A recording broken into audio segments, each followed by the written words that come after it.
ನಮಸ್ಕಾರ ವೀಕ್ಷಕರೇ ಉಗ್ರರನ್ನ ಸುಮ್ಮನೆ ಬಿಡುವ ಮಾತೇ ಇಲ್ಲ.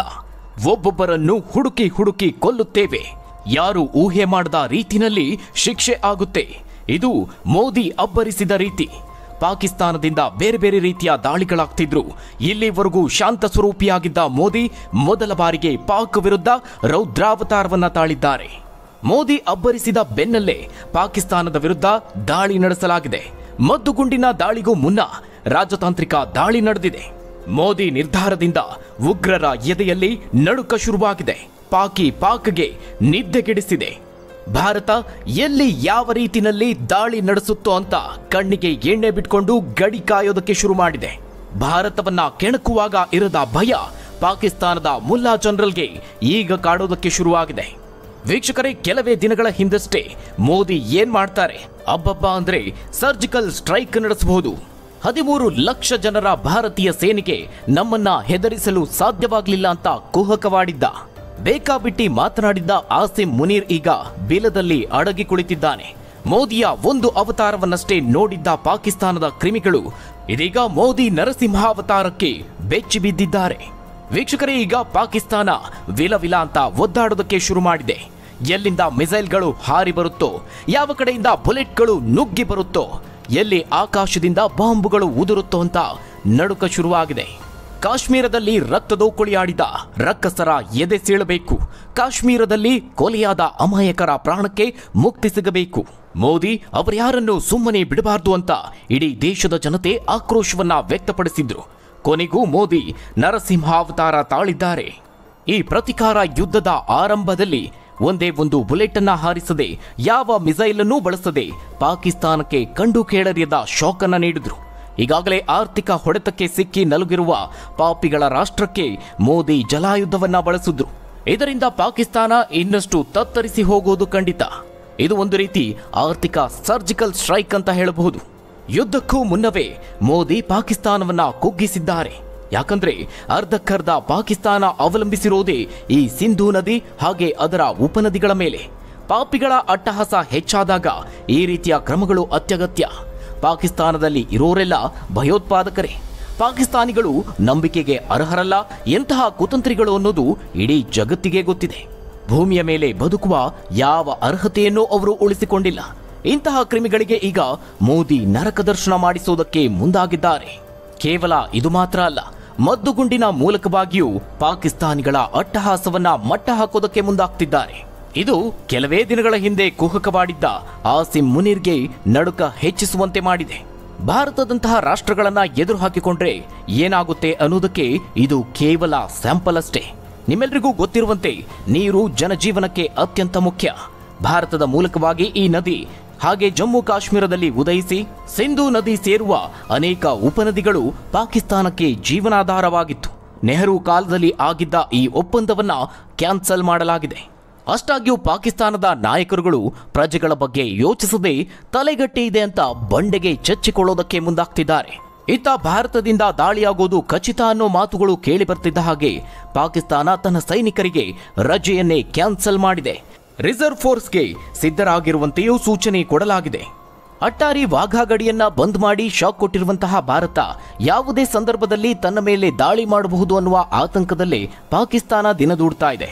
48 ಗಂಟೆಯಲ್ಲಿ ಪಾಕಿಸ್ತಾನಿಗರಿಗೆ ದೇಶ ಬಿಟ್ಟು ತೊಲಗುವಂತೆ ಭಾರತ ಆದೇಶ ನೀಡಿದೆ. ಯಾಕಂದ್ರೆ ಆ ಪಾಪಿಗಳು ಭಾರತಕ್ಕೆ ಭೇಟಿ ಕೊಡೋದಕ್ಕೂ ಯೋಗ್ಯತೆಯನ್ನ ಉಳಿಸಿಕೊಂಡಿಲ್ಲ. ಕಾಶ್ಮೀರದಲ್ಲಿ ಪಾಕಿಸ್ತಾನಿ ಉಗ್ರರು ರಕ್ತದೋಕುಳಿ ಆಡಿದ್ರೆ ಇಲ್ಲಿನ ರಾಯಭಾರ ಕಚೇರಿಯಲ್ಲಿ ಪಾಕಿಸ್ತಾನಿ ಅಧಿಕಾರಿಗಳು ಕೇಕ್ ಕತ್ತರಿಸಿ ಸಂಭ್ರಮಾಚರಣೆ ಮಾಡಿದ್ದಾರೆ. ಇವರುಗಳ ಮನಸ್ಥಿತಿ ಏನು ಅನ್ನೋದು ಇದರಲ್ಲೇ ಗೊತ್ತಾಗುತ್ತೆ. ಈ ನೀಚರಿಗೂ ಸಹ ಮೋದಿ ಇದೀಗ ಗೇಟ್ ಪಾಸ್ ಕೊಟ್ಟಿದ್ದಾರೆ. ಪಾಕಿಸ್ತಾನ ರಾಯಭಾರ ಕಚೇರಿಯ ಅಧಿಕಾರಿಗಳಿಗೆ 48 ಗಂಟೆಯೊಳಗೆ ತೊಲಗಬೇಕು ಅಂತ ಹೇಳಿದ್ದಾರೆ. ಇದೆಲ್ಲ ಪಾಕಿಸ್ತಾನಿಗಳ ವಿಚಾರ ಆದ್ರೆ, ಇನ್ನು ಭಾರತದಲ್ಲೂ ಒಂದಷ್ಟು ಜನ ಇಂತಹದೊಂದು ನಿರ್ದಯ ದಾಳಿಯನ್ನ ಸಮರ್ಥಿಸಿಕೊಳ್ತಿದ್ದಾರೆ. ಇಂತಹ ಅಮಾನವೀಯ ಘಟನೆಯ ವಿಚಾರದಲ್ಲೂ ಕೆಲ ರಾಜಕಾರಣಿಗಳು ಬೇಳೆ ಬೇಯಿಸಿಕೊಳ್ತಿದ್ದಾರೆ. ಕಾಶ್ಮೀರದಲ್ಲಿ ಭಾರತೀಯರ ಮಾರಣ ಹೋಮ ಆದ್ರೆ ರಾಬರ್ಟ್ ವಾದ್ರಾ ಏನ್ ಹೇಳಿದ್ದಾರೆ ಅಂತ ಹೇಳಿದ್ರೆ, ಭಾರತದಲ್ಲಿ ಅತಿಯಾದ ಹಿಂದುತ್ವ ಕಾಶ್ಮೀರದ ದಾಳಿಗೆ ಕಾರಣ ಅಂತ ಹೇಳಿದ್ದಾರೆ.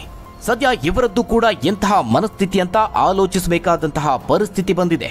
ಭಾರತೀಯರ ಭಾವನೆಗಳಿಗೆ ಧಕ್ಕೆ ತರುವ ಈ ರೀತಿಯ ಹೇಳಿಕೆಗಳಿಗೆ ಇದೀಗ ದೇಶಾದ್ಯಂತ ಆಕ್ರೋಶ ವ್ಯಕ್ತವಾಗ್ತಾ ಇದೆ. ಇಂತಹ ಬೇಭತ್ಸ ಕೃತ್ಯವನ್ನ ಸಮರ್ಥಿಸಿಕೊಳ್ಳೋರು ನಮ್ಮಲ್ಲಿದ್ದಾರೆ ಅನ್ನೋದು ದುರಾದೃಷ್ಟದ ಸಂಗತಿ. ಮತ್ತೊಂದೆಡೆ ಅಸ್ಸಾಂನಲ್ಲಿ ಎಂಎಲ್ಎ ಒಬ್ಬ ದಾಳಿಯನ್ನ ನೇರವಾಗಿ ಸಮರ್ಥಿಸಿಕೊಂಡಿದ್ದಾನೆ. ಇದೀಗ ಅಸ್ಸಾಂ ಪೊಲೀಸರು ಆ ದೇಶದ್ರೋಹಿಗೆ ತಕ್ಕ ಪಾಠವನ್ನ ಕಲಿಸಿದ್ದಾರೆ. All India United democratic front ಅನ್ನುವ ಪಕ್ಷದ ಅಮೀನುಲ್ ಇಸ್ಲಾಂ ಅನ್ನುವ ಶಾಸಕನನ್ನ ಪೊಲೀಸರು ರಾಜದ್ರೋಹ ಆರೋಪದಡಿ ಅರೆಸ್ಟ್ ಮಾಡಿದ್ದಾರೆ.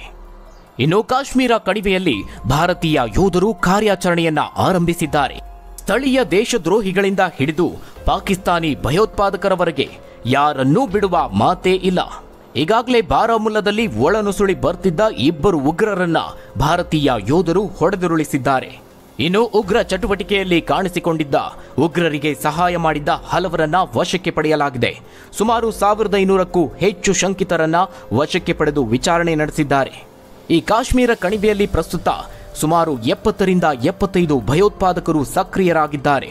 ಜಮ್ಮು, ರಾಜೌರಿ, ಪೂಂಚ್ ಪ್ರದೇಶಗಳಲ್ಲಿ 60ರಿಂದ 65 ಭಯೋತ್ಪಾದಕರು ಕಾರ್ಯನಿರ್ವಹಿಸುತ್ತಿದ್ದಾರೆ ಎನ್ನುವ ಮಾಹಿತಿ ಸಿಕ್ಕಿದೆ. ಇವರೆಲ್ಲರನ್ನ ಹುಡುಕಿ ಕೊಲ್ಲೋದಕ್ಕೆ ಮುಂದಾಗಿದ್ದಾರೆ. ಈಗಾಗಲೇ ಕಾಶ್ಮೀರ ಕಣಿವೆಯಲ್ಲಿ ಯೋಧರು ಸ್ಯಾನಿಟೈಸ್ ಮಾಡುವ ಪ್ರಕ್ರಿಯೆಯನ್ನ ಮುಂದುವರೆಸಿದ್ದಾರೆ. ಇನ್ನು ಗಡಿ ಪ್ರದೇಶದಲ್ಲಿ ಪದೇ ಪಾಕಿಸ್ತಾನ ಕದನ ವಿರಾಮ ಒಪ್ಪಂದವನ್ನ ಉಲ್ಲಂಘನೆ ಮಾಡಿದೆ. ಆದರೆ ಇದೀಗ ಸ್ವತಃ ಭಾರತವೇ ಅಧಿಕೃತವಾಗಿ ಈ ಕದನ ವಿರಾಮ ಒಪ್ಪಂದವನ್ನ ಮುರಿದುಕೊಳ್ಳೋದಕ್ಕೆ ಮುಂದಾಗ್ತಾ ಇದೆ. ಆ ಮೂಲಕ ಭಾರತ ಯುದ್ಧಕ್ಕೆ ಮುನ್ನುಡಿ ಬರೆದಿದೆ. ಪ್ರವಾಸಿಗರ ಮೇಲೆ ದಾಳಿ ನಡೆಸಿದಾಗ ಭಯೋತ್ಪಾದಕರು ಈ ವಿಚಾರವನ್ನ ಮೋದಿಗೆ ತಿಳಿಸುವಂತ ಹೇಳಿದ್ರು. ಆ ವಿಚಾರ ಈಗ ಮೋದಿ ಕಿವಿಗೆ ಬಿದ್ದಿದೆ. ಅದರ ಪರಿಣಾಮವನ್ನ ಈಗ ಪಾಕಿಸ್ತಾನ ಎದುರಿಸ್ತಾ ಇದೆ. ಯಾಕಂದ್ರೆ ಅದು ಪಾಕಿಸ್ತಾನದಿಂದಲೇ ಬಂದಿರುವಂತಹ ಸಂದೇಶ. ಉಗ್ರರನ್ನ ಹುಡುಕಿ ಕೊಲ್ಲುವುದರ ಜೊತೆಗೆ ಪಾಕಿಸ್ತಾನಕ್ಕೆ ಕಂಡು ಕೇಳರಿಯದ ಶಾಕ್ ನೀಡುತ್ತಿದ್ದಾರೆ ಮೋದಿ ಕಿವಿಗೆ ವಿಚಾರ ಬಿದ್ರೆ ಏನಾಗುತ್ತೆ ಅನ್ನೋದು ಪ್ರಾಕ್ಟಿಕಲ್ ಆಗಿ ಪಾಕಿಸ್ತಾನಕ್ಕೆ ಅರ್ಥ ಆಗ್ತಾ ಇದೆ. ವೀಕ್ಷಕರೇ, ಉಗ್ರ ದಾಳಿಗೂ ಮುನ್ನ ಒಂದಷ್ಟು ಘಟನೆಗಳು ನಡೆದಿದ್ವು.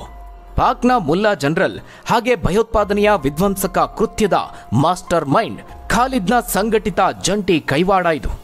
ಏಪ್ರಿಲ್ ತಿಂಗಳ ಶುರುವಿನಲ್ಲೇ ಜಮ್ಮು ಮತ್ತು ಕಾಶ್ಮೀರದ ಪೂಂಚ್ ಜಿಲ್ಲೆಯ ಗಡಿ ನಿಯಂತ್ರಣ ರೇಖೆ ಸಮೀಪ ಪಾಕಿಸ್ತಾನ ಸೇನಾ ಕದನ ವಿರಾಮ ಒಪ್ಪಂದವನ್ನ ಉಲ್ಲಂಘಿಸಿ ಅಪ್ರಚೋದಿತ ಗುಂಡಿನ ದಾಳಿಯನ್ನ ನಡೆಸಿತ್ತು.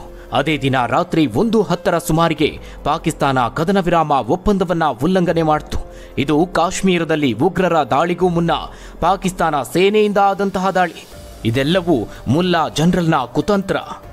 ಇದು ಮಾತ್ರ ಅಲ್ಲ, ಈ ದಾಳಿಗೂ ಕೆಲವೇ ದಿನಗಳ ಮುಂಚೆ ಇದೇ ಮುಲ್ಲಾ ಜನರಲ್ ಪಾಕಿಸ್ತಾನದ ಸೇನಾ ಮುಖ್ಯಸ್ಥ ಅಸೀಂ ಮುನೀರ್ ತನ್ನ ಭಾಷಣದಲ್ಲಿ ಭಾರತೀಯರ ಮೇಲೆ ವಾಗ್ದಾಳಿ ಮಾಡಿದ್ದ. ಹಿಂದೂ ಧರ್ಮದ ವಿರುದ್ಧ ವಿಷ ಕಾರಿದ್ದ.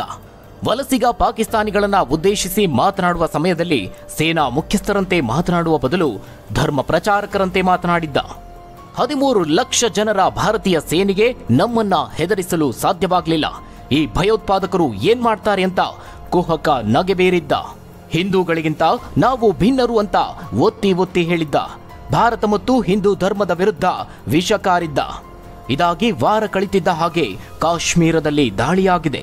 ಈ ಮುಲ್ಲಾ ಜನರಲ್ ಜೊತೆಗೆ ಹಲವು ಭಯೋತ್ಪಾದಕ ದಾಳಿಯ ಮಾಸ್ಟರ್ ಮೈಂಡ್ ಸೈಫುಲ್ಲಾ ಖಾಲಿದ್ ಸೇರಿ ನಡೆಸಿದ ಒಂದು ಸಂಘಟಿತ ದಾಳಿನೇ ಪಹಲ್ಗಾಮ್ನ ಉಗ್ರ ದಾಳಿ. ಇತ್ತೀಚಿನ ಭಯೋತ್ಪಾದಕ ದಾಳಿಗಿಂತ 2 ತಿಂಗಳ ಮೊದಲು ಸೈಫುಲ್ಲಾ ಖಾಲಿದ್ ಪಾಕಿಸ್ತಾನದ ಪಂಜಾಬ್ನ ಕಂಗನ್ಪುರಕ್ಕೆ ತಲುಪಿದ್ದ. ಅಲ್ಲಿ ಪಾಕಿಸ್ತಾನದ ಸೇನೆಯ ದೊಡ್ಡ ಬೆಟಾಲಿಯನ್ ನೆಲೆಸಿತ್ತು.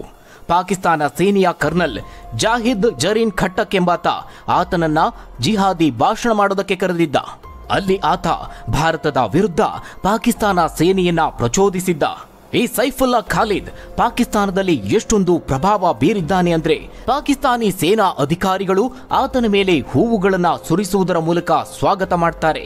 ಪಾಕಿಸ್ತಾನಿ ಸೈನಿಕರನ್ನ ಭಾರತದ ವಿರುದ್ಧ ಪ್ರಚೋದಿಸುವ ಕೆಲಸ ಮಾಡೋದ್ರಿಂದ ಸೇನಾ ಅಧಿಕಾರಿಗಳಿಗೆ ಈ ಸೈಫುಲ್ಲಾ ಖಾಲಿದ್ ಅಂದ್ರೆ ಅಚ್ಚುಮೆಚ್ಚು. ಹೀಗಾಗಿ ಯಾರ ಭಯವಿಲ್ಲದೆ ವಿಐಪಿ ಆಗಿ ಓಡಾಡ್ತಿರ್ತಾನೆ. ಖೈಬರ್ ಶಕ್ತುಂಕ್ವಾದಲ್ಲಿ ನಡೆದಂತಹ ಸಭೆಯಲ್ಲಿ ಇದೇ ಸೈಫುಲ್ಲಾ ಖಾಲಿದ್ ಭಾರತದ ವಿರುದ್ಧ ವಿಷ ಕಾರಿದ್ದ ಅಂತ ವರದಿಗಳು ತಿಳಿಸಿವೆ. ನಾನು ಭರವಸೆ ನೀಡ್ತೇನೆ, ಇಂದು 2 ಫೆಬ್ರವರಿ 2025 ನಾವು 2 ಫೆಬ್ರವರಿ 2026 ಒಳಗೆ ಕಾಶ್ಮೀರವನ್ನ ವಶಪಡಿಸಿಕೊಳ್ಳಲು ನಮ್ಮ ಕೈಲಾದಷ್ಟು ಪ್ರಯತ್ನಿಸುತ್ತೇವೆ. ಮುಂದಿನ ದಿನಗಳಲ್ಲಿ ನಮ್ಮ ಮುಜಾಹಿದ್ದೀನ್ಗಳು ದಾಳಿಯನ್ನ ತೀವ್ರಗೊಳಿಸುತ್ತಾರೆ. 2 ಫೆಬ್ರವರಿ 2026ರೊಳಗೆ ಕಾಶ್ಮೀರ ಸ್ವತಂತ್ರವಾಗುತ್ತೆ ಅಂತ ನಾವು ಭಾವಿಸ್ತೇವೆ ಅಂತ ಬಹಿರಂಗವಾಗಿ ಹೇಳಿದ್ದ. ಈ ಸಭೆಯನ್ನ ISI ಮತ್ತು ಪಾಕಿಸ್ತಾನ ಸೇನೆ ಜಂಟಿಯಾಗಿ ಆಯೋಜಿಸಿತ್ತು. ಈ ಸೈಫುಲ್ಲಾ ಖಾಲಿದ್ನ ಭಾಷಣ ಕೇಳೋದಕ್ಕೆ ದೊಡ್ಡ ಸಂಖ್ಯೆಯಲ್ಲಿ ಸಶಸ್ತ್ರ ಭಯೋತ್ಪಾದಕರು ಸೇರಿದ್ರು. ಆತ ಈ ಶಿಬಿರದಿಂದ ಭಯೋತ್ಪಾದಕ ದಾಳಿಗಾಗಿ ಹುಡುಗರನ್ನ ಆಯ್ಕೆ ಮಾಡಿಕೊಂಡಿದ್ದ. ನಂತರ ಅವರಿಗೆ ನೇರವಾಗಿ ಗುರಿಯಿಟ್ಟು ಹತ್ಯೆ ಮಾಡೋದು ಹೇಗೆ ಎಂಬ ಬಗ್ಗೆ ತರಬೇತಿಯನ್ನ ಕೊಟ್ಟಿದ್ದ. ಇದೇ ಉಗ್ರರ ಮೂಲಕ ಪಹಲ್ಗಾಮ್ನಲ್ಲಿ ಪ್ರವಾಸಿಗರ ಮೇಲೆ ದಾಳಿ ನಡೆಸಲಾಗಿದೆ. ಸದ್ಯ ಪಾಕಿಸ್ತಾನದ ಈ ಎಲ್ಲ ಕೃತ್ಯಗಳು ಭಾರತವನ್ನ ಕೆರಳಿಸಿದೆ. ಭಾರತ ಯುದ್ಧ ಮಾಡಲೇಬೇಕಾದ ಅನಿವಾರ್ಯತೆ ಬಂದೊದಗಿದೆ.